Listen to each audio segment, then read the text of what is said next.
Got Games, episode 32, and in this episode I'm gonna show you all the games that I bought since last time. I have a good amount of PlayStation 2 games, 2 PS4 games, and a few handheld games. So without further ado, let's get straight into this. So the first game I'm gonna show you is for the PlayStation Vita, and this is my second physical game now. My other one is Street Fighter Cross Tekken. I've been trying to get this game for a while now, but I don't know why, but this game is actually quite expensive. It's pushing $50, and before that it was 60 to 70 bucks. So it's just not that easy to get because of the price. So it's Madden 13, but this game is always considered as Madden 12.5 because you have the roster update from 13, but you have the franchise mode, which was not on the PlayStation 3. The PlayStation 3 version, I think you had like this career mode. I forgot what it was called, but they took that away, and also the engine was changed. It was, people said this is kind of like where the downfall of Madden started, and I will eventually agree. So I was looking forward to this game because I'm gonna be on a business trip and I want to take my PlayStation Vita with me. I have a few games digitally as well, like a couple of FIFA games, MLB The Show 13, and the Metal Gear Solid collection. And I wanted to play Madden 13 with the franchise mode and try it out. I tried out a few exhibition matches, and I must say that performance-wise, this game is just not so hot. It has like crazy long loading times, but yeah, I'm still glad that I have this in my collection, Madden 13. Bought Soulcalibur Broken Destiny. I only bought this because the Ghost of Sparta, Kratos, and it's with a manual and the UMD. I have actually never played this game before, so this is actually my first time trying it out. And I must say this game is kind of weird, not because of the gameplay, it's because you don't have like your traditional game modes. You don't have like an arcade mode or a time attack mode. It's just you going through the menus and you're finding eventually some, it simulates like some kind of online lobby, so you're playing against other players which are AI, and I don't know, it's kind of weird. And you know, there's a legacy mode which I did not continue that because it was basically a bunch of tutorials. So yeah, Kratos feels great in this game. He was also a guest character in Mortal Kombat 9, but so far he's fun to play in this game. So, Broken Destiny. Then I got my favorite game for the Nintendo DS, and that is Hotel Dusk Room 215. This one is also complete with the cartridge and the manual. So let's take a look at that. Oh yeah, this is how you play the game. You're holding it sideways. On the left side you see like the first person camera, and on the right side you see you know, your investigate stuff with a pencil. Really cool detective game. You play as Carl Hyde, which he left his police profession behind and now he's a salesman. And but the ghost from the past, from an old case, haunts him, and he investigates a hotel. And so, like I mentioned before, you play this game sideways. You're holding like a book, and on the left side you see Carl Hyde, or you see the first person, and on the right side you do the investigation stuff. You talk with people. It's, you know, it's just like a very linear, story-driven game. But if you do the dialogue on the interrogations wrong, like the game doesn't really point it out for you. So you talk with the people, and eventually you see like a game over screen. So, and that means you haven't said anything you should have said, or you said something wrong or whatever. So I really love it. It was unfortunately overshadowed completely. I mean, most visual novel games were overshadowed by the Phoenix Wright series, I believe. And don't get me wrong, Phoenix Wright is amazing, but I really love those two games, Hotel Dusk Room 215, and the second one, which was Last Window. And I really wish they would remaster these games. Like I said, this is my favorite. Amazing game. Highly recommend to play this. I got some really amazing cult classic games, and those are Blood Rain and Blood Rain 2. And people forgot what a cult status those games had. I mean, at least the first one. They released comic books and made movies we don't like to talk about, but it was like crazy popular back then, this game. They are both complete with the manual and the disc. So the first game, well, in both games, you play as this vampire slash human. She's called Rain, and you are fighting against Nazis in a World War II scenario where the Nazis have found some superpowers and they want to create a weapon, and you have to prevent that. And it has like this really trashiness, but it also has like this fast-paced hack and slash gameplay, which people really liked about. And this game has became later also like a cool status game. It was like people loved this game, and me included. This game was really fun, and it shows you like what was the early 2000 games about, you know, like the trashiness and the absurd stories and everything. And it's kind of like a time capsule, this game, because it catches that vibe very good. Second game, I personally really like the second game, but the story became a little bit more darker. So instead of fighting Nazis, Rain's family or clan members plan to take over the world and enslave them and make it like a vampire thing, and you have to prevent that. So you are still an anti-hero, but you're kind of like a hero in this game, and the graphics are so much better. The cutscenes were really great, but the problem was that once the gameplay was significantly slower. It was kind of weird. It was very slow. It was sometimes clunky, and also the camera angle was also weird sometimes. But what people said back then was that it kind of lost its soul because the game, because it took itself so serious. You know, the story became more serious, like all the trashiness, you know, fighting Nazis or something like that. It was completely gone. The story has like a more, you know, serious tone. I personally really like that, but people didn't. So the game, you know, was kind of like called out as generic, and people didn't really like it.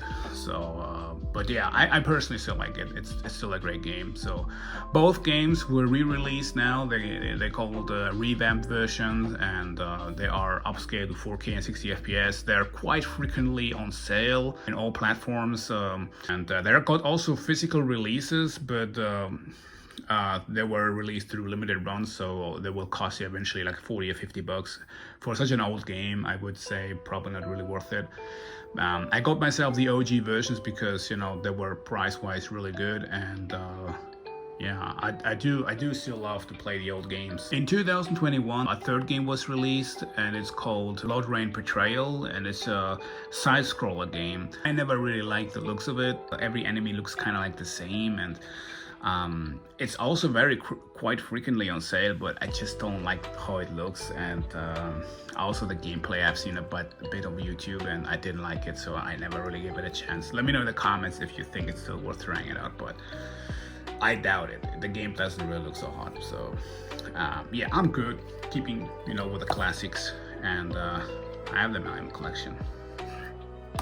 I have this really weird tradition. The last November week, I always play the OG Resident Evil games. I play 1, 2, 3, and eventually also the fourth game. And this year, the last November week, I look especially forward to, because I got the first two games again, but different. Well, let me show you. I got the Resident Evil Director's Cut and the DualShock version of Resident Evil 2. So the Director's Cut, I played it actually when I was a kid, which gave me nightmares. But when I started collecting, I got the long box of it, and I only play the original, so I don't know what exactly is the difference. I mean, here on the back of the box it mentions new camera angles, character graphics, and you have like 3 more difficulty levels. So yeah, I'm looking forward to this. It's complete with the manual.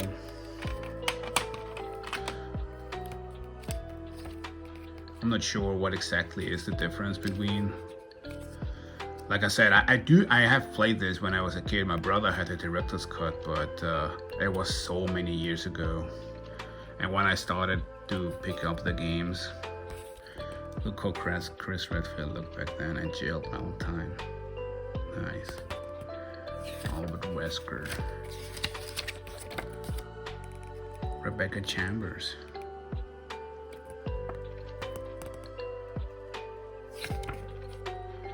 So yeah. The director's cut comes with a demo version of Resident Evil 2. I will eventually just try it out because, you know, when I actually see you know, how the demo version was. And like I mentioned, I got the DualShock version of the second game. I was aware that there was a DualShock version of this game, but for me personally, I always thought this is just it, you know, it supports your DualShock controller. And I was like, I'm good, you know, I don't need that. So, and then I found out apparently that the DualShock version has actually more to offer. There is just like some kind of time attack mode if you finish the game, which you have to go through some stages. And in the manual itself also, there mentions it. Where was it? I believe it was here. This is an enhanced version of Resident Evil 2 with new surprises not found in the original game. Rookie mode. When you start the arranged mode, you'll start in Rookie mode. Rookie mode starts you off with special weapons and unlimited ammo. The submachine gun, the rocket launcher, and the Gatling gun can be found in any items box. I really wish I could start the arranged game just literally in hard or so, because I beat the game so many times. I've heard apparently the arranged game gives you like a different soundtrack. I'm not sure if this is true, but yeah, when I figured out, wait, the game gives you like so much more, you know, I got intrigued and I wanted to get it. Unfortunately now DualShock version is actually quite popular and quite pricey these days. Got both discs. Apparently you can also check out the serial number because the regular version has a different one. So if you're buying the DualShock version, you know, just check out the serial number because apparently they're different. So yeah, that's actually pretty great. Got some more Resident Evil games, so yeah, let's go through them. The first one is Biohazard, Gun Survivor 2, Code Veronica. Those Gun Survivor games are more time attack games. It's similar to House of the Dead, just it's kind of like a first person and you have to, you know, shoot your way through. Back in the day, I was not really a big fan of those games because the story is not canon. You know, like you play through Code Veronica and all of a sudden you see Nemesis jumping in front of you and you have to shoot him down. But I think nowadays I do appreciate them because, you know, sometimes when you just want to play a little bit, turn off your brain, not going through a lot of cutscenes and everything, I actually appreciate them now more. So, yep, that's that. Then I got the Japanese versions of Outbreak File 1 and File 2. This game I played back then. My brother had the Japanese version. My brother always bought the first game that came out. Like, that's why he always had so many Japanese games, especially for Dreamcast. Like Shenmue, Code Veronica, that were released like a few months before the English version. So he always bought the Japanese version, then later on he bought like the English versions. But with this game, he never did. And you know, when I was a kid, I was stuck in the first level. I picked up this Brad Pitt from Temu, stuck in the first level somehow. And now I played it again and I found out apparently that the first level is a training mission. So, and then I have them again. I got them sealed. Outbreak and Outbreak File 2, they're sealed. I got them for a really good price because the guy who collects those games is into grading, and he told me that, I mean, he has them already graded, but he told me that he had those 2 copies lying around and he never graded them because they're having some micro holes. I'm not sure if you can see them. Eventually I'm not sure, can you see those? Maybe you can see them now. So like the shrink wrap have some holes, and up there also You can see there's some dirt and everything, and he said that he didn't want to grade them, and those games were just lying around, and he cleaned up a bunch of his stuff he didn't use anymore, and I got them for a really good price. Both games brand new and sealed. And I got the second game again. He just gave it to me on top because I shared with him the story, that I played the the original Japanese game. And I did not know that the first level was literally a training mission. I was just running out of healing items and eventually died.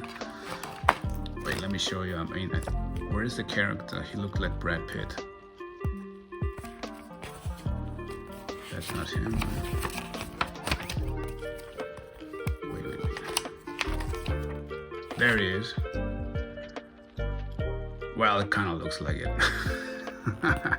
David King. I don't know. At least when I was a kid, I always thought, oh, this is Brad Pitt. So yeah, File 2. Man, they should have released this game when Resident Evil 3 Remake dropped, and they give you like this multiplayer game. I really wish they would give you this one. I still wish they would do, they don't even have to remaster or remake it. Just drop it as a port and let people play with each other online. That would be dope. Which you can still do, by the way, if you emulate the Japanese version. Apparently, you can find ways to play still online against other people. The next game is Street Fighter Third Strike. I'm still play this quite frequently on Fightcade, and occasionally I still play it on my PS2. My PS2 version is a verbatim edition. I never owned the game originally, and I was looking for the game, for my collection. I was looking for an original copy, and here it is. This game was miles ahead of its time, man. Such an amazing fighting game. I am 100% sure that the people who said Street Fighter 2 is the best Street Fighter game, I'm 100% sure those people never played the Third Strike. See, the problem back then was that people, during my era, not a lot of people had a Dreamcast. People mostly had a PS1 and a PS2. Eventually also an N64, but I barely know anyone who owned a Dreamcast or a Sega Saturn. So, and Street Fighter 3 Third Strike was released on Dreamcast. So I don't know anyone really who owned a Dreamcast back then. I mean, I didn't either. My brother owned a Dreamcast, so all the consoles my brother owned, I was allowed to play as well. So, and I remember that nowadays people who grew up with me that I still know and I still call them friends, they always say Street Fighter 2 is the best, and I was like, bro, you didn't even play Third Strike when it came out. And when it came out on PS2, sadly it was an Japanese exclusive, so not a lot of people play this, I'm pretty sure. But this game was such a timeless classic fighting game, so good. Like I said, I still play this on Fightcade. I do have the digital version of the 30th anniversary edition, but I don't know. I think like when I play Third Strike on that, it just plays differently. I'm not sure. Like, I'm not a pro, but it just plays weird, So I either play the PS2 version, which I've also heard is not the best port, but the Fightcade is probably the best port. So yeah, one of those two I enjoy the most. I'm still trying to get the Dreamcast eventually, but I'm okay having it only for PS2. All right, so let's go over through the PS4 games. The first one is Final Fantasy 15. This one, it was on my watch list, and I don't know what happened, but the seller gave up 40% discount on it. Sometimes when you're putting games on your watch list on eBay, they're giving you an offer, and this game was for $3.20, and I think that's a pretty good offer for Final Fantasy 15. I have this game digitally already. When I bought my PS5, they give you like a welcome PlayStation Plus thing, and they will give you like several games. God of War, Final Fantasy 15, the regular Persona 5, Days Gone, You know, all the games that got an update, you know, 60 FPS or so, like they were giving you for free. It was like a 15 games or so, quite a lot actually. Mortal Kombat 10 was also one of those games. And it's funny because that's what you were literally getting like the first 3 years, just upgrades, you know. It's still kind of going on. Most of the games are just updates, you know, like PS5, I think it's just like kind of like a PlayStation 4.5, to be honest. You know, you might think because I have, you know, when you're watching my PS5 collection video, you might think that I'm just totally into PS5, but I think it's just literally the worst console generation, completely, man. The next game is Virtua Fighter 5 Ultimate Showdown version 2.0. This is a limited run release. I know limited run is kind of like a double-sided sword because it's nice to have your game you want to have physically, but on the other side, limited run is kind of you know, it's known for having some shadiness and having a weird image.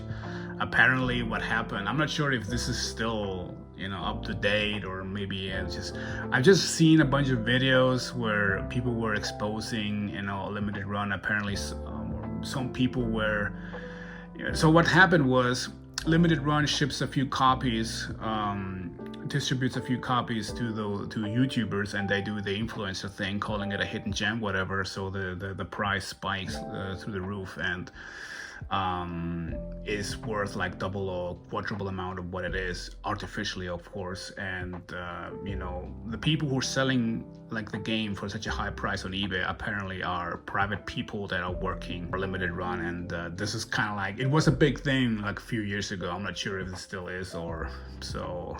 Yeah, when you're seeing people hyping up a game and it's a limited run copy, just be careful. When it comes to Virtua Fighter 5, I've seen the announcement of Virtua Fighter 6, and I'm looking forward to it. I think the game looks good. This guy was announced in a trailer, Wolf, and he looks great. And there is some leaked gameplay footage, which is just like 2 or 3 seconds. I'm not sure if this is even like true. You barely can see it very good, but I'm looking forward to the game, and I want to get into the Virtua Fighter series. I'm playing currently right now as Sarah Bryant. I like the flamingo stance, reminds me a little bit of Horn from Tekken. And so yeah, that's why I got it. And that's it already. Those were my pickups this time. Let me know in the comment section what you think, and thanks for watching. I'll see you next time. Bye.